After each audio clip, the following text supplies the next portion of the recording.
चलिए आगे बढ़ते हैं और आपको ले चलते हैं छत्तीसगढ़ के राजनांदगांव जिले के धर्मनगरी के नाम से प्रसिद्ध डोंगरगढ़ शहर, जहां विराजती हैं विश्व प्रसिद्ध मां बमलेश्वरी देवी। छत्तीसगढ़ में पर्यटन के क्षेत्र में अपना महत्वपूर्ण स्थान रखने वाले डोंगरगढ़ शहर तक पहुंचने के लिए श्रद्धालुओं के लिए रेल और रोड दोनों तरह की सुविधाएं उपलब्ध हैं। मां बमलेश्वरी देवी के यहाँ 2 मंदिर हैं, जहां एक और बड़ी मां बमलेश्वरी देवी पहाड़ों पर विराजती हैं, तो वहीं दूसरी ओर छोटी मां बमलेश्वरी देवी इनका मंदिर नीचे है। आइए इस नवरात्र के शुभ अवसर पर आपको दर्शन कराते हैं डोंगरगढ़ की विश्व प्रसिद्ध मां बमलेश्वरी देवी के। मां बमलेश्वरी देवी का इतिहास हजारों साल पुराना है।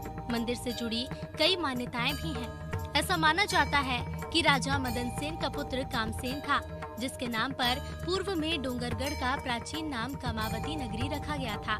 जानकार बताते हैं कि राजा कामसेन के राज दरबार में एक राज नर्तकी कामकंदला नाम की थी, तो वहीं माधवनल नाम का निपुण संगीतज्ञ भी था। धीरे धीरे माधवनल और कामकंदला के बीच प्रेम प्रसंग अंकुरित होने लगा। इसकी जानकारी राजा कामसेन को लगी। राज दरबार की नर्तकी को विवाह करने की अनुमति नहीं होती थी, तो वहीं कामकंदला और माधवनल के बीच प्रेम की जानकारी राजा कामसेन को लगने पर उन्होंने माधवनल को देश निकाल कर दिया। इसके बाद माधवनल उज्जैन के राजा विक्रमादित्य के दरबार में पहुँचे और अपने संगीत से उनका मन मोह लिया। राजा विक्रमादित्य ने खुश होकर माधवनल को इच्छा भर मांगने को कहा। तब माधवनल ने उनसे कामकंदला को मांगा। इसके बाद राजा विक्रमादित्य ने कामसेन को पत्र लिखकर कामकंदला को सौंपने की मांग की, जिसे राजा कामसेन ने ठुकरा दिया। इसके बाद राजा विक्रमादित्य ने कामसेन पर आक्रमण कर दिया। युद्ध में कमजोर पड़ता देख राजा कामसेन ने अपनी आराध्य देवी मां भगवती का आह्वान किया। मां भगवती ने युद्ध क्षेत्र में आकर विक्रमादित्य की सेना पर आक्रमण कर दिया और इसके बाद युद्ध में कमजोर पड़ता देख विक्रमादित्य ने अपने आराध्य भगवान शिव का आह्वान किया। भगवान शिव साक्षात युद्ध क्षेत्र में प्रकट हुए और मां भगवती के गुस्से को शांत कराया।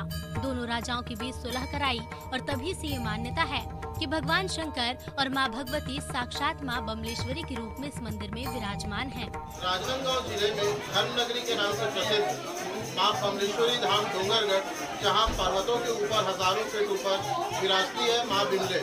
जी हाँ, इस वक्त हम मौजूद हैं मां बमलेश्वरी के दरबार में, जहां लाखों की संख्या में छत्तीसगढ़ प्रदेश ही नहीं बल्कि पूरे देश भर से श्रद्धालुओं का तांता माता के एक दर्शन के लिए उमड़ पड़ता है।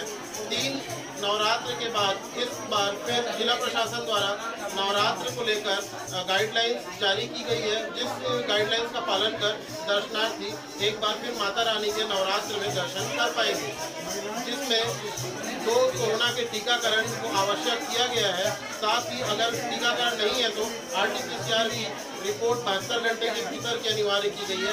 इस तरीके की तमाम गाइडलाइंस के फॉलो करने के बाद जो श्रद्धालु है वो माता रानी के दर्शन कर पाएंगे। आम समय में भी देख सकते हैं आप मेरे पीछे कि किस तरीके से जो श्रद्धालुओं की भीड़ है वो यहाँ पर लगी रहती है और पूरे देश भर से लगातार श्रद्धालुओं का तांता जो है वो दिन में 24 घंटे माता रानी के दरबार में लगा रहता है। जो नवरात्र के समय में विशेषकर मनोकामना जो प्रज्वलित होती है, उसके कारण यहाँ विशेष महत्व बढ़ जाता है। मैं अपने चैनल के माध्यम से आपसे भी अपील करूंगा कि जरूर आएं एक बार और मां बमलेश्वरी का दर्शन लाभ लें। शशांक उपाध्याय, राजनांदगांव से अनाजी टीवी। मां बमलेश्वरी के 2 अलग अलग मंदिर होने के पीछे भी एक मान्यता है कि 18वीं शताब्दी में राजा कमलसेन द्वारा नीचे मां बमलेश्वरी मंदिर को बनवाया गया। हालांकि दोनों ही मूर्तियां स्वविराजित हैं, लेकिन नीचे मंदिर छोटा था और लोगों को जानकारी नहीं थी। लेकिन जब राजा कमलसेन ने 1836 में इस मंदिर का निर्माण कराया, तब से दोनों ऊपर विराजी बड़ी मां बमलेश्वरी और नीचे विराजी छोटी बहन मां बमलेश्वरी देवी की ख्याति दिन प्रतिदिन बढ़ने लगी है। अब मंदिर ट्रस्ट द्वारा नीचे मंदिर का जीर्णोद्धार भी लगभग 10 करोड़ की लागत से कराया जा रहा है, जिसका काम लगभग फरवरी 2022 तक पूरा हो जाएगा। देखिए, माता रानी बड़ी शक्तिपीठ है और यहाँ बड़े दूर दूर से लोग आते हैं और माँ से बड़ी आस्था जुड़ी है और माँ सबकी मनोकामना पूरी करने वाली हैं। और इस नवरात्र में पिछले 2 वर्षों से लोग दर्शन नहीं पा रहे हैं। इस नवरात्र में ट्रस्ट और प्रशासन द्वारा कोविड-19 के इस नियम के तहत दर्शन हो रहा है। इसमें हम सभी सहभागी बने और माता रानी का दर्शन लाभ प्राप्त करें और अपने मन की इच्छा मनोकामना पूरी करें। जय माता दी। देहि देवी परम ज्ञानम, देहि देवी परम सुखम, धनम देहि यशो देहि, काम मोक्ष च देहि में। इन्हीं भावनाओं के साथ हम माता रानी के दरबार में आते हैं। यहाँ पर हमारी सभी मनोकामनाएं माता जी पूर्ण कर देती हैं।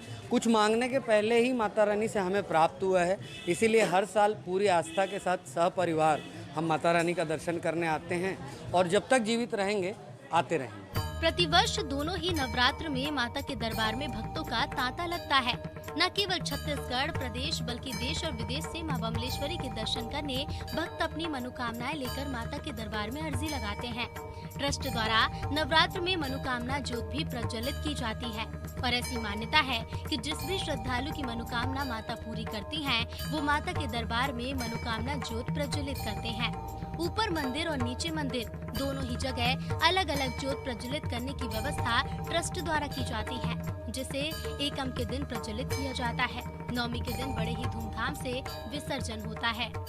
डोंगरगढ़ में विरासती है माँ बमलेश्वरी, जिनका इतिहास हजारों वर्ष पुराना है। मान्यता यह है कि दो राजाओं के बीच युद्ध हुआ था और साक्षात माँ दुर्गा जो है भवानी, वो यहाँ प्रकट हुई थी और यहाँ साक्षात महादेव ने आकर उन्हें शांत कराया था।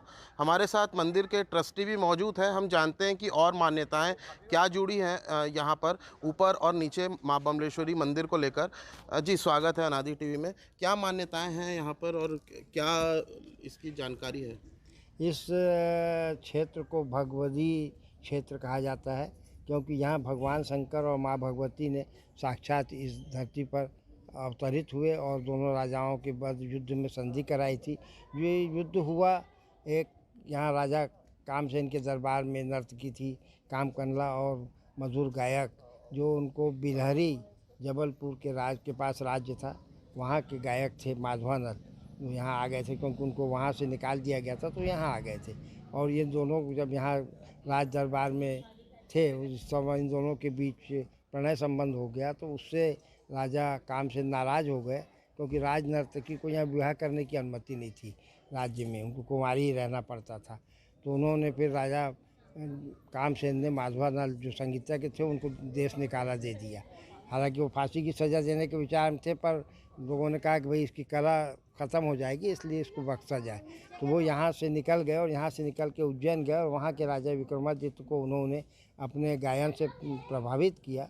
और फिर उन्होंने, राजा ने जब कहा कि कहिए आपको क्या चाहिए, क्या वरदान दिया जाए, तो उन्होंने कामकनला की मांग कर दी।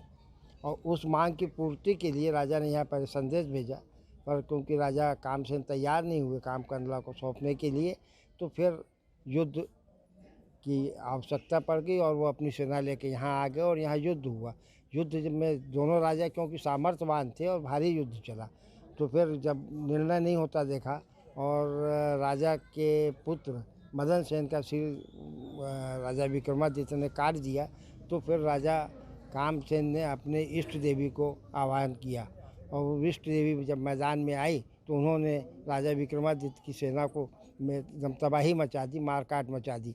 फिर राजा विक्रमादित्य ने अपने इष्ट भगवान शंकर का आह्वान किया, वो मैदान में आया और उन्होंने माँ भगवती के क्रोध को शांत कराया और दोनों राजाओं में संधि कराई और राजा मदन सेन जो उनके काम में राजा के पुत्र थे उनको जीवन दान प्रदान किया। और इस के अंतर्गत राजा ने माधवानल को कामकनला दी और दोनों राजाओं में संधि हुई और तब से इस क्षेत्र को जो है भगवती तीर्थ क्षेत्र माना जाने लगा। और ये मान्यता है कि यहाँ जो भी आदमी सच्चे मन से मान्यता करता है, आता है श्रद्धा भक्ति से, तो उसकी समस्त मनोकामनाएं पूर्ण होती है, चाहे वो कैसी भी हो, है ना। जितनी ऊपर और नीचे दो अलग अलग मंदिर स्थापित हैं, इसको लेकर क्या मान्यता है? हाँ, ये माँ बमलेश्वरी देवी ऊपर भी सविराजित है और नीचे भी। पुराना मंदिर ऊपर बमलेश्वरी प्राचीन मंदिर है और उसके बाद नीचे मंदिर को सन 1800 में राजा कमल नारायण सिंह द्वारा बनवाया गया। ये प्रतिभा भी यहीं थी, छोटा मंदिर था पर उतनी मान्यताएं नहीं थी। वो राजा कमल नारायण सिंह जब राजा बने 1800 में, तो उन्होंने 1836 में इस मंदिर का निर्माण करवाया यहाँ पे, क्योंकि वो जब भी आते थे तो ऊपर जाना संभव नहीं हो पाता था उस ज़माने में हमेशा। तो ये नीचे मंदिर आते थे और जब यहाँ आते थे तो उस समय प्रवेश करते थे वो, जब यहाँ आकर शेर दहाड़ मारता था तब ये माना जाता था कि देवी माँ ऊपर से नीचे आ चुकी हैं और फिर वो मंदिर में प्रवेश करते थे और दर्शन करके यहाँ से आगे की यात्रा करते थे। मंदिर का जीर्णोद्धार कार्य भी अभी लगातार प्रगति में है। जो नीचे है, ऊपर का तो हो चुका है लगभग, और नीचे का जो है अभी कार्य लगातार जारी है। कब तक हो पाएगा पूरा? ये कार्य अभी इस फरवरी में महासचंडी यज्ञ किया जाएगा, 8-10 दिनों का वो होगा। इसमें जगत गुरुओं को बुलवाया जाएगा और भी अतिथियों को आमंत्रित किया जाएगा और फरवरी माह में ये कार्य पूर्ण हो जाएगा। वर्तमान में ऊपर कलश लगाना बाकी है, जिसमें सोने के पत्थर लगे कलश लगेंगे, ध्वज लगेंगे और गणेश और ये भैरव मंदिर है, इनकी स्थापना करनी है। ये दोनों मंदिर की स्थापना होगी और इसके साथ इस मंदिर का कार्य पूर्ण हो जाएगा। माँ बमलेश्वरी देवी को साक्षात शक्ति का अवतार भी माना जाता है। ऐसी मान्यता है कि माँ बमलेश्वरी के दर्शन मात्र से निसंतान दंपति को संतान सुख की प्राप्ति भी होती है।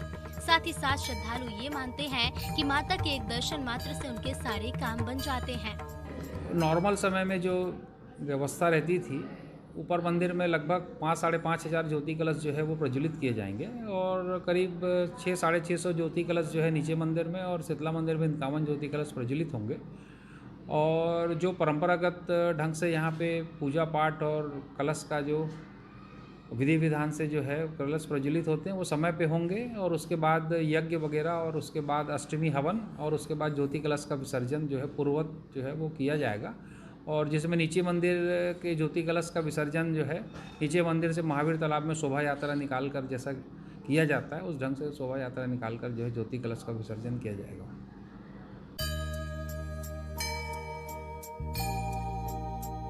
तो आज हमने आपको मध्य प्रदेश के कई प्रसिद्ध मंदिरों के दर्शन कराए। अगले एपिसोड में फिर मिलेंगे माता के कुछ प्राचीन मंदिर और उनके इतिहास के साथ। इसी के साथ मुझे दीजिए इजाजत और आप बने रहिए अनादि टीवी के साथ। नमस्कार।